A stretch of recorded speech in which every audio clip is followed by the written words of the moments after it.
Hey everybody, and welcome back, or welcome if you are new. Hi. I hope you're doing very well. I hope you are hydrating your bodies. So today I'm going to be filming a video, and this video is going to be regarding thriller books, because that is a genre I like to read on this channel.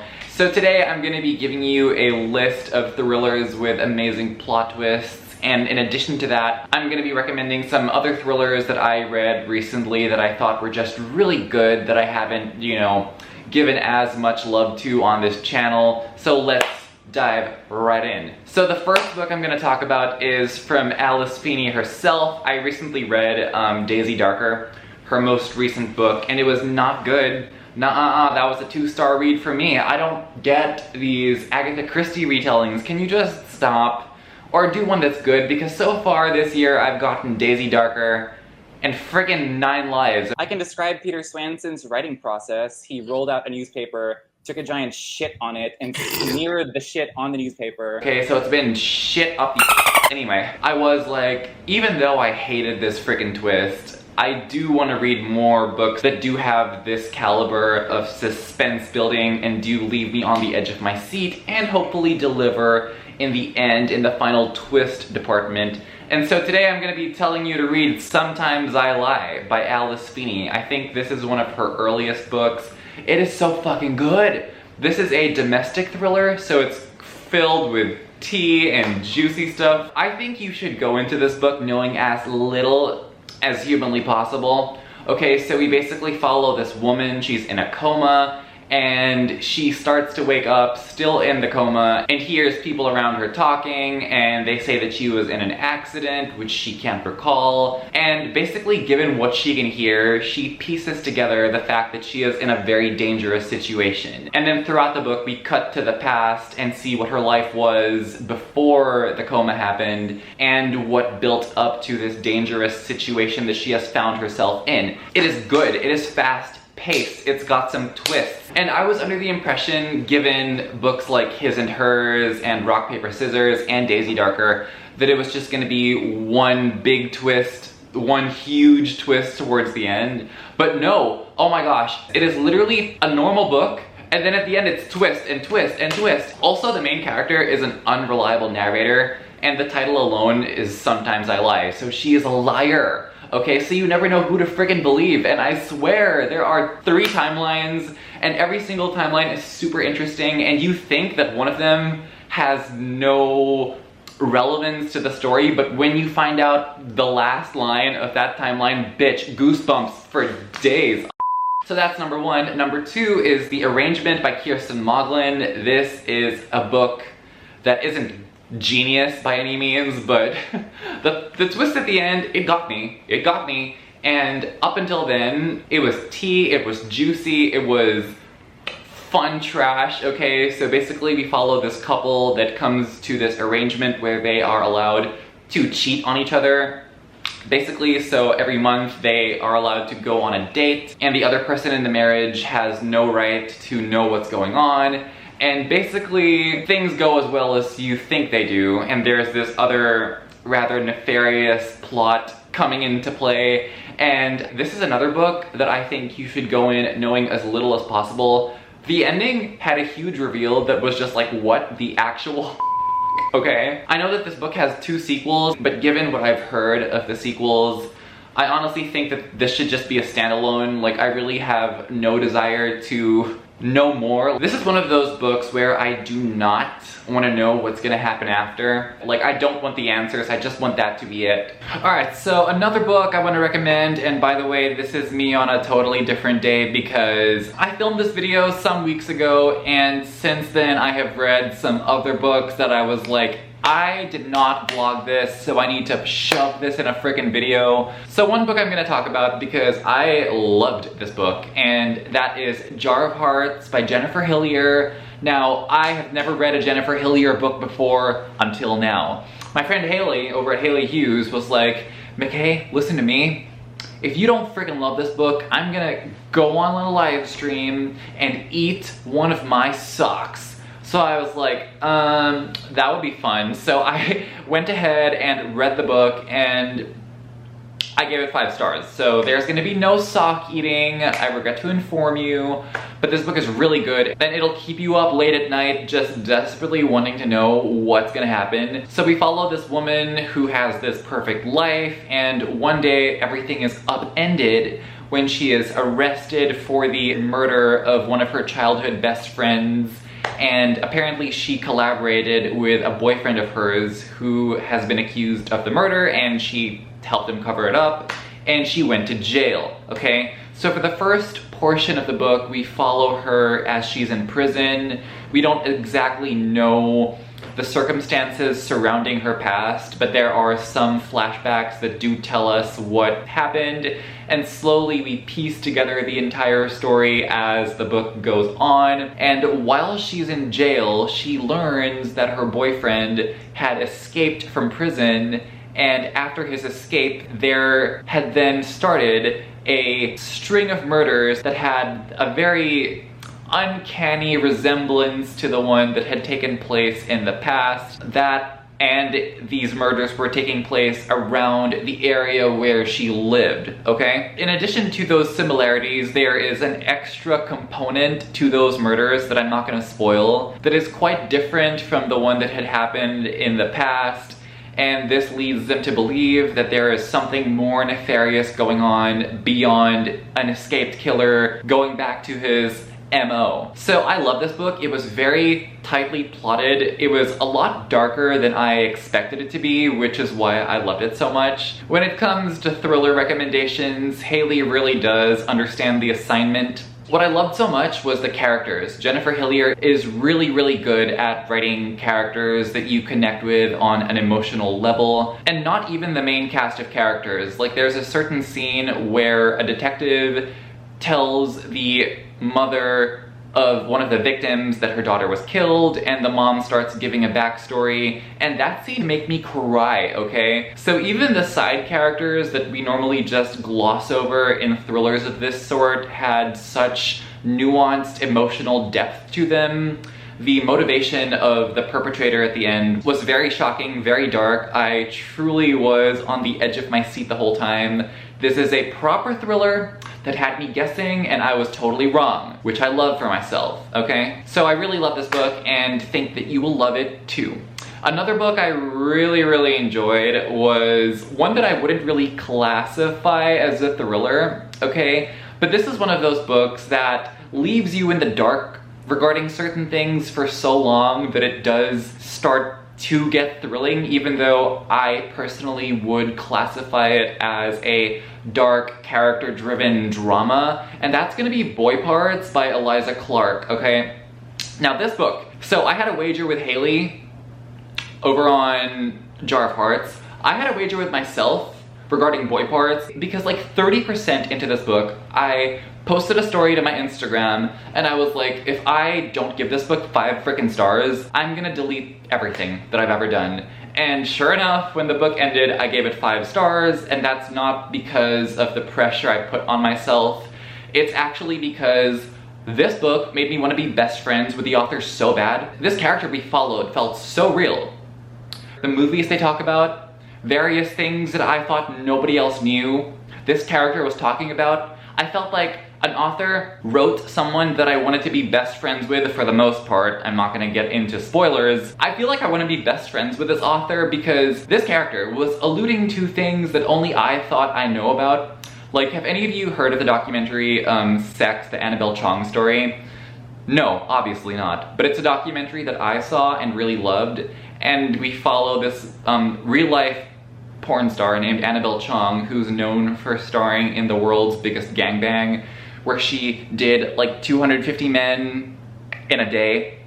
Okay, so they did this documentary about that, and I was like, I feel like I'm the only person in the whole world who's seen this documentary because it was like a Sundance classic, Sundance Film Festival, and bitch, it was mentioned in the book, and I was like, okay, this author has been talking about movies like the Poughkeepsie tapes, Sallow, The Human Centipede, this documentary that I just talked about. I have never met another human being that just shared the same interests and tastes as me, and when I finally met them, they were a fictional frickin' character. Are you kidding?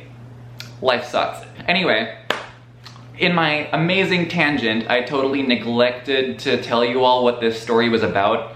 So basically we follow this woman who is an artiste, and she has this thing where she does risque photography, and she photographs young men in very sexual positions, right? So it's pretty sketchy. And all the time she does ask them for ID. But at the beginning of the story, we learn that I think she works in this bar, bartends on the side, I think. And this mom of one of the kids slaps her in the face and says, "You photographed my underage son." And she's like, "What? That fucker gave me some ID." And the mom was like, "It was a fake, bitch." And I was just like, damn. So there isn't really much of a storyline, although there are some dark things in her past that are left in the dark for the most part, and some very dark portions of her life that we gradually begin to learn that show that she isn't like the best person, let's put it that way. And yeah, this isn't really a thriller, but it did have the same compulsive readability that a thriller did have for me, and it did offer dark surprises at the end that most thrillers nowadays just don't go for. And it also had like an aspect of unreliable narration, like, is this all happening in her head? Is this actually happening? What is going on? This book reminded me so much of American Psycho by Bret Easton Ellis. The way that the characters spoke, the way that they internally processed things and relayed that back to us, the reader, from the page, had a very cynical, satirical view of life and culture and the world around us, and I just loved it so freaking much. I really don't know how to describe it beyond the fact that it is one of those no plot, all vibes books that I normally would hate, but in this case I freaking loved. And I just loved being in her head and just seeing what was ultimately a horror story about female manipulation and the certain ways that she treats people in her life, and it was just so dark and messed up, and I just love this book so freaking much. Good stuff. Next is a book that honestly was so good, I honestly thought that it might dethrone Empire of the Vampire, and honestly, the jury is still out on this.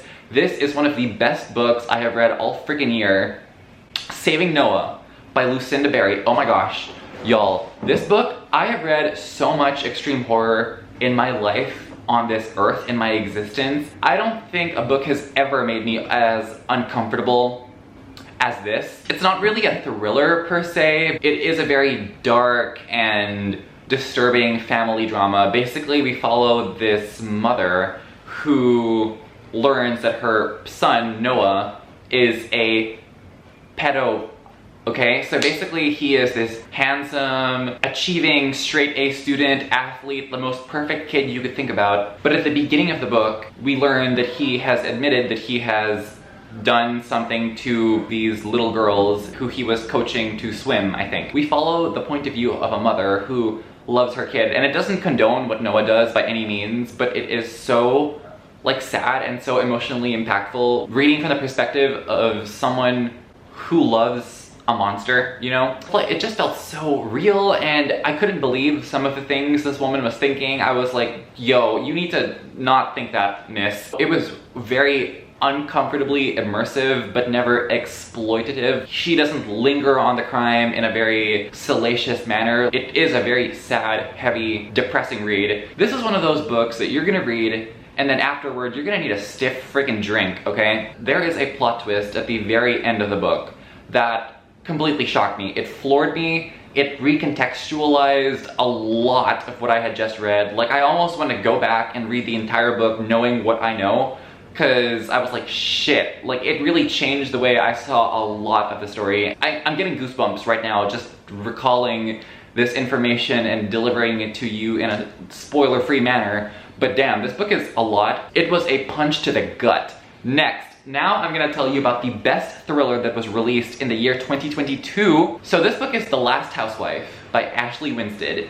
And let me tell you, I went into this book expecting to hate read it, okay? I wanted it to suck. I wanted to make a rant video talking about how shit it was, because I fucking hated. In my dreams, I hold a pair of dumb scissors by this author. It was one of the worst books I've ever read in my entire life. A Walmart version of The Secret History, but adapted by the CW with a ton of screenwriters who were all confused. It was just crap.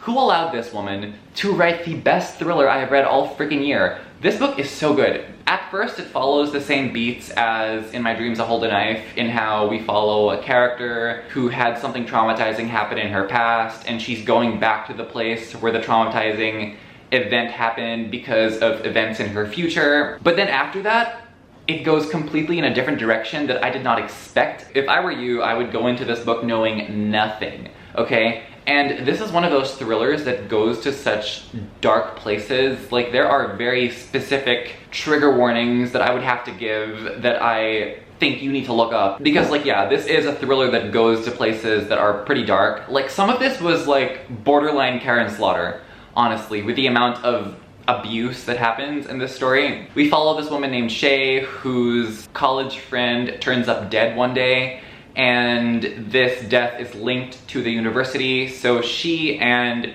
her friend, who runs a true crime podcast, so there is a mixed media element in this story, go back to this college to try and figure out what happened to this friend. And dude, this story, this book, I did not know what the hell I was getting myself into, but it was not this. I don't even want to compare it to the movie that I have in my head, but it is a Stanley Kubrick movie, okay? And with that being said, I think you should all read this book and go in as fresh as possible. Do not read the Goodreads synopsis, because a friend of mine did, and she was like, oh, I didn't know this book had blank in it, and I was like, you're not supposed to know that. Like, I didn't know that, and it was like mind-blowing. So don't. Okay? Do not. After The Last Housewife, I want to recommend the book Insomnia by Sarah Pinborough. This is another book written by an author whose book I hated, Behind Her Eyes. But this book is so good. Oh my gosh, I was like so glad I gave her a second chance. Basically, in this book, we follow this woman whose name I don't remember, but she's suffering from insomnia. And the reason this is very serious for her is because when she was a kid, her mom started suffering insomnia at around the same age she did, and her mom went crazy. So she's like, am I turning into my mom? Am I about to turn crazy? What is happening? In the days leading up to my 40th birthday? Even though the twist may not be liked by certain people, I did love the twist in this book. But what I loved the most about this book was how relatable it was. I am a professional insomniac. Sleep is something that I struggle to get. It is so hard. I've got way too much anxiety to be the kind of person that can just lie down, close their eyes, and fall asleep. No, I need meditation, whale noises. It's just, it's not good. I need silence, I need dead silence. I have freaking vampire ears, okay? One noise, I'm up, and I'm up for hours. It's not good. The insomnia rep in this book is so good. 100% accurate. Everything this woman went through, I had gone through. Good stuff. So next I want to recommend Rock, Paper, Scissors by Alice Feeney. I do need to recommend another Alice Feeney book in this because she is like sometimes the queen of plot twists. Okay, I have some friends who hated it and predicted the twist, but that was not me. I actually do have a full reading blog on this book where I try to guess the twist and fail. It's a spoiler blog, so be sure to read the book first before you watch it. Okay, thank you very much. Basically, we follow this husband and his wife. The husband has this condition where he cannot recognize faces. So just like in Sometimes I Lied, there is this element of unreliable narration, and they go to this church to celebrate their anniversary. I think the wife wins something in a raffle, and she wins a stay at this snowy church, and it's like, okay, if you want to save your marriage, I don't know if that is an ideal vacation spot. I would personally rather go to the beach or something. A snowy church in the middle of nowhere sounds scary. And when they get to this church, oh boy, they go inside and they're like, something is fucked. Like, why does the bedroom look like this? Why does this room look like this? What the hell is going on here? And when we find out what was going on, I cheered. I was like, hell yes. So the next two thrillers I'm not really recommending for the plot twist. These are just thrillers that I personally love. Okay, first one is Razorblade Tears by S.A. Cosby. This is a book about these two men who are avenging the deaths of their sons. Now that sounds pretty basic, but what makes this book special is that the two sons were married and killed in a homophobic hate crime. And one of them is white, one of them is black, so these prejudiced fathers who did not approve of their son's marriage are now regretting all they didn't say to them while they were still alive, and they are on this quest for revenge. And there are a plethora of topics that get addressed, so from homophobia to racism. It is a really good book. It is so thrilling, there's so much action, and the dialogue is so good. Like, the reason I read this book was because a friend of mine, I think she gave it 1 star. She said there was too much action and it reminded her of a Quentin Tarantino movie. And so I was like, did you say Quentin Tarantino? I love the guy. So obviously I was like, bitch, I need to read this fucking book. And read this fucking book I did. And it was so good. It was so, it was excellent. Period, done. Great stuff, love it, highly recommend. Alright, so the final book I'm gonna talk about for this video is Battle Royale by Koshin Takami. This is the book that inspired the manga series, the film, which is a freaking amazing film. I super need to watch it again one day. It is one of the best movies ever. The Hunger Games is a blatant ripoff of Battle Royale. Fight me, fight me. Like, the only time that series was ever good was when it plagiarized Battle Royale. Like, did any of you like Mockingjay? Bitch, no, you didn't. It's about this group of Japanese school kids who are taken to this island and have these collars strapped around their neck, and they are told to fight to the death. And if they do not participate, the collar blows up. So unlike the Hunger Games, where they had that whole thing at the end about like, oh, we need to have a victor. Like, no, over here, the stakes are so high. It's like, if you don't fight, I don't care if there's gonna be no winner, you will die. So they're all like, shit, what the fuck do we do? Amazing, incredible, love it. And with that being said, thank you so much for watching. Like, comment, subscribe, share this video with your friends who need some good reads, and I will love you forever. But yeah, until I see you next time, hopefully, take care.